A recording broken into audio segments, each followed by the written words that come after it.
Hello students, trick की series में तुम लोगों का फिर से वेलकम है। और आज मैं तुम लोगों को नई ट्रिक सिखाने वाला हूँ। और वो ट्रिक रिलेटेड है किसी भी charging and discharging of the capacitor वाली जो सर्किट होती है उसमें जो टाइम कांस्टेंट निकालते हैं उसकी ट्रिक है। तो बेसिकली ट्रिक क्या है? Trick for finding time constant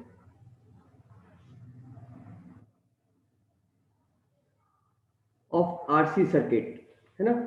जैसे कि तुम लोगों ने सिंपल सर्किट करते हो, जब तुम लोग इसमें कैपेसिटर होता है, रेजिस्टेंस होता है, बैटरी होती है, और जब तुम इसका चार्जिंग या डिस्चार्जिंग की इक्वेशन लिखते हो तो Q is equal Q not 1 minus e to minus t by tau, और Q is equal Q not e to minus t by tau, जिसमें टाउ को टाइम कांस्टेंट बोलते हैं। तो सिंपल सर्किट में टाउ की वैल्यू RC होती है। अगर कॉम्प्लिकेटेड सर्किट हो तो इस टाउ की वैल्यू निकालने के लिए हमें फिर से वापस से वही किरचॉफ्स लूप्स लगाने पड़ेंगे और उसको सॉल्व करना पड़ेगा, जो कि काफ़ी कम्बरसम होता है और एग्जाम में उससे टाइम कंज्यूम हो जाता है। तो उसकी एक ट्रिक सिखाता हूँ मैं तुम्हारे को। ट्रिक को 2 स्टेप में करना है। पहली स्टेप में हमारे को क्या करना है, क्या हमारे को बैटरी को शॉर्ट सर्किट कर देना है।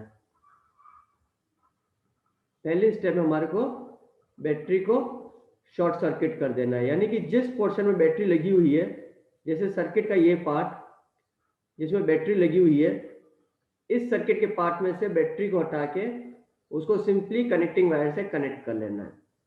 This is the first step. और दूसरी स्टेप में क्या करना है कि जिस पोर्शन में कैपेसिटर लगा हुआ है उस पोर्शन से कैपेसिटर हटा के उन दोनों पॉइंट्स के बीच में अफेक्टिव रेजिस्टेंस कैलकुलेट करना है। तो दूसरी स्टेप में हमें क्या करना है, remove the capacitor. Capacitor remove करके और उसके जो 2 पॉइंट्स बचते हैं जहां पे कैपेसिटर लगा होता है उनके बीच में फाइंड आर अफेक्टिव।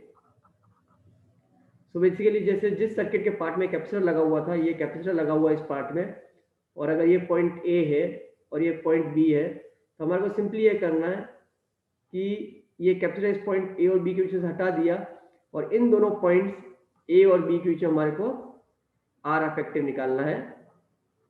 देन इस सर्किट का जो टाइम कांस्टेंट टॉ होगा वो आ जाएगा tau is equal to R effective multiplied by C. इतनी सिंपल स्टेप में हमारा टाइम कांस्टेंट टॉ निकल जाएगा। तो एक सिंपल सी प्रॉब्लम करके और देखते हैं कि कैसे निकालेंगे टाइम कांस्टेंट टॉ को। तो सबसे पहले एक सिंपल सवाल लेता हूं मैं।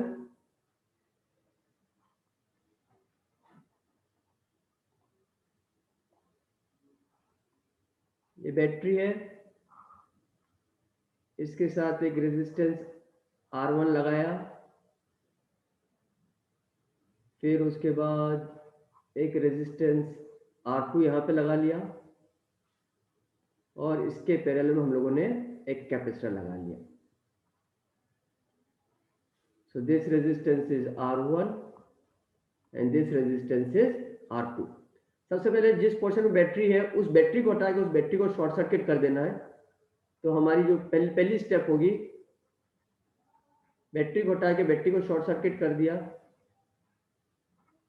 और दूसरी स्टेप में जहाँ पे कैपेसिटर था उधर कैपेसिटर को हटा के उन दोनों पॉइंट्स की जो अफेक्टिव रेजिस्टेंस निकालने की बात करेंगे। तो ये हमारे पॉइंट्स ए एंड बी बन गए, और ये रेजिस्टेंस R1 है, ये रेजिस्टेंस R2 है। तो ए और बी के बीच में resistance R1 and R2 parallel में आ गए। तो हमारे पास आर अफेक्टिव आ जाएगा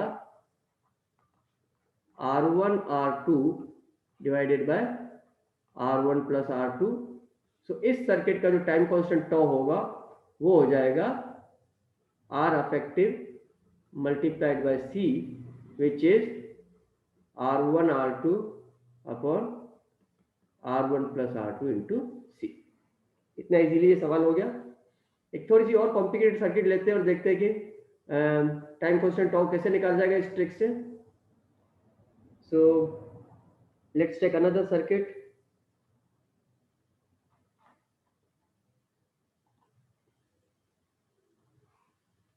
ये बैटरी लिए,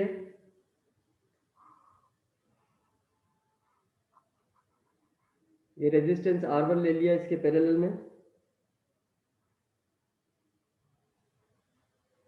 एक दूसरा रेजिस्टेंस R2 लगा दिया ऐसे,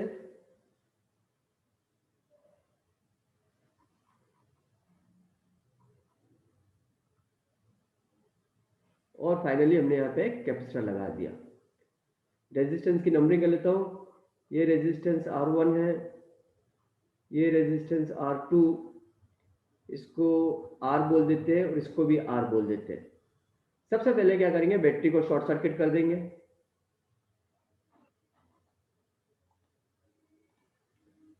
तो बैटरी को शॉर्ट सर्किट कर दिया।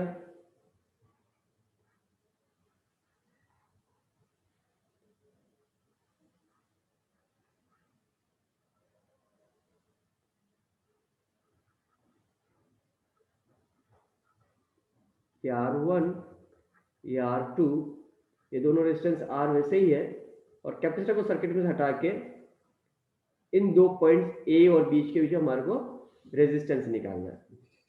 यहाँ पे एक बात और नोट करने वाली है, क्योंकि जब इसको शॉर्ट सर्किट कर दिया तो ये रेजिस्टेंस R1 और ये रेजिस्टेंस R2 जो कि इसके साथ पैरेलल में है, ये भी शॉर्ट सर्किट हो जाएंगे। तो इनकी कोई, इन दोनों रेजिस्टेंस की कोई मतलब ही नहीं बचेगा हमारे पास।